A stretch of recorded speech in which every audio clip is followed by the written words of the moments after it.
Executive Vice President and V-Auto founder, Mr. Dale Pollak.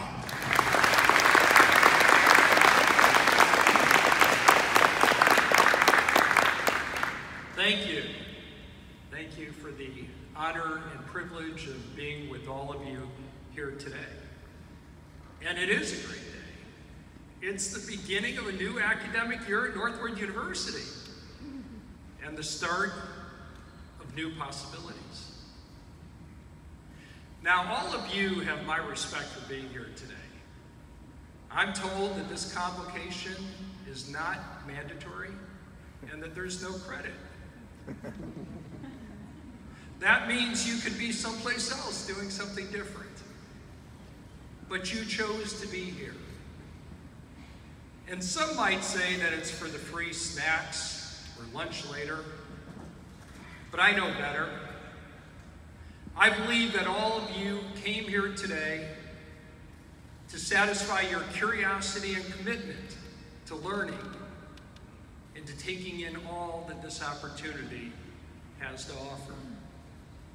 And for that reason, for all of us, the 2018-19 academic year is already off to a great start. So congratulations to you and hats off. Now, for me, delivering a convocation speech is a little bit tricky. Trust me when I tell you that I am not the one to tell you how to be a better student. And I'm not one to show you how to apply more academic rigor. My college transcripts are a clear testament to the fact that I'm not an academic role model. All too often, I left the books behind in favor of the distractions of a college campus and for being on my own for the first time. But I managed to do okay and even earn some distinction. But I'm not here today to tell you about all those great, good, bad, painful, and ugly experiences that make up my life story. Rather, I'm here to share with you today 3 important lessons that I've learned and lived by that might serve useful to you as you pursue your personal, academic, and professional careers. The first of these lessons is that you cannot and should not pursue happiness as a life goal. Now, I know you probably have been told somewhere along the way that your happiness is above all else. So I'll say it again. You cannot and should not pursue happiness as your life goal. Allow me just a few moments to explain. First, happiness is elusive. It finds you. It's not as if you can chase it, capture it, and hold it for your own. So it's not really something to be pursued. And second, happiness is fleeting. It's not as if there's a happy button that you can press and suddenly be happy and stay happy. Life is a series of ups and downs, and we're emotional people. Happiness is likely to go often as quickly as it came. And you might be lucky today and be happy, but tomorrow not so lucky and profoundly sad. And that's why I know that you can never really achieve happiness as a life goal. So what is it about happiness? Where does it come from? And what's it all about? Well, I believe that happiness comes from someplace very deep inside. Someplace very much connected to your emotional soul. But here's the thing that I've come to understand about happiness. There's actually a required foundation, a necessary prerequisite, and that is meaning. Meaning in the things that you choose to do every single day. I know that I'm happiest when I work hard to make somebody better and more successful. When I commit my time and resources to a cause of greater need. When I take an idea and turn it into a product that helps somebody be more successful. You see, when I do meaningful things, I feel good. And that serves as a necessary foundation to be and to stay happy. Now, to be sure, what's meaningful to me and makes me happy may be different for you. But here's the thing. We all have the ability to know what is meaningful to us because it's right here. And it's been there since the day you were born.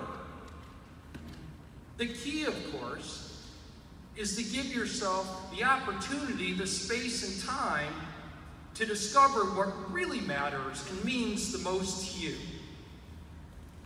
And that, my friends, is what much of your academic and professional careers should be all about. And the best thing of all is that when you pursue a life of meaning, it's actually achievable. What's meaningful to you is not elusive, it's not fleeting, it's your true north.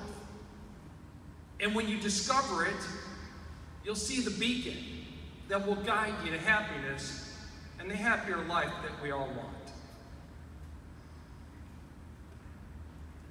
Second, we must all learn not just to accept change, but to embrace it. I've spent close to 40 years in the automobile business as both a car dealer and a tech entrepreneur. And I can tell you that there's been more change in the last 5 years than the previous 100 years, when Henry Ford got it all started right down the road from here.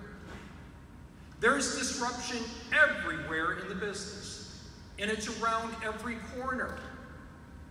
Today, cars drive themselves.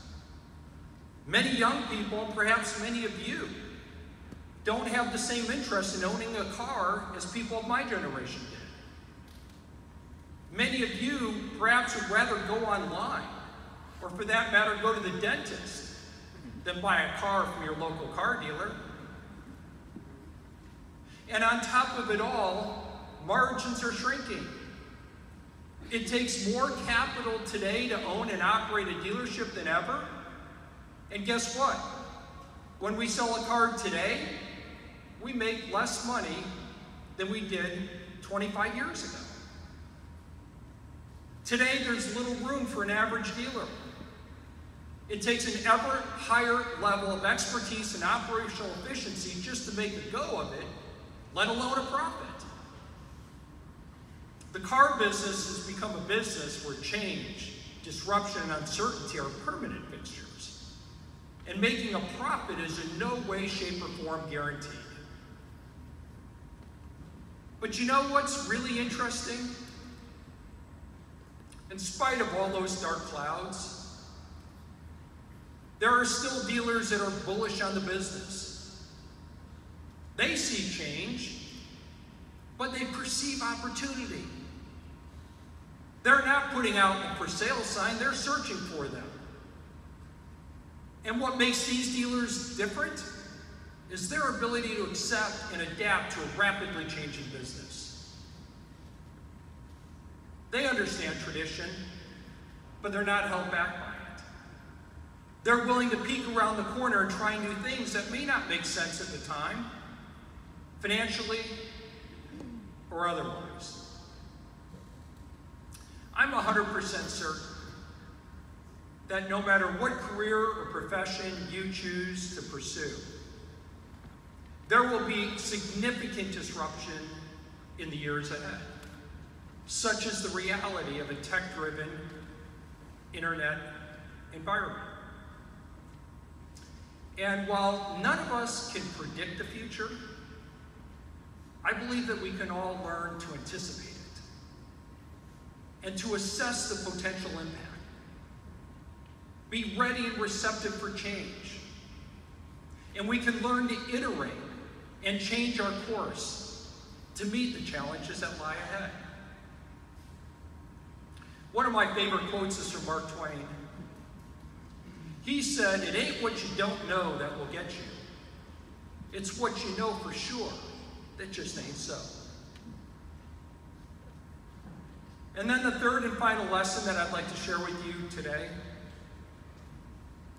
is that I want to encourage you. And in fact, I want to implore you to have some fun. Take a nap. Climb a mountain. Play a piano. Dare to dream.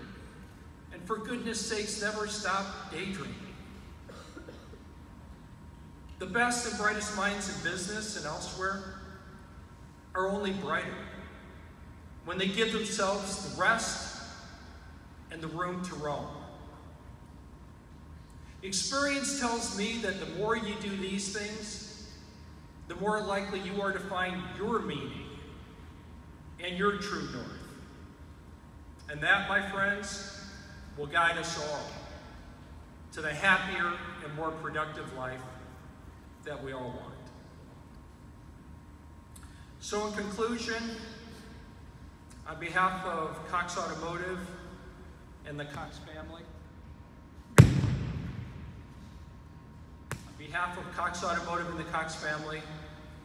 I want to wish all of you the best of luck in the coming year here at Northwood University and beyond, and say thank you for the incredible opportunity to share this moment with me. Thank you very much.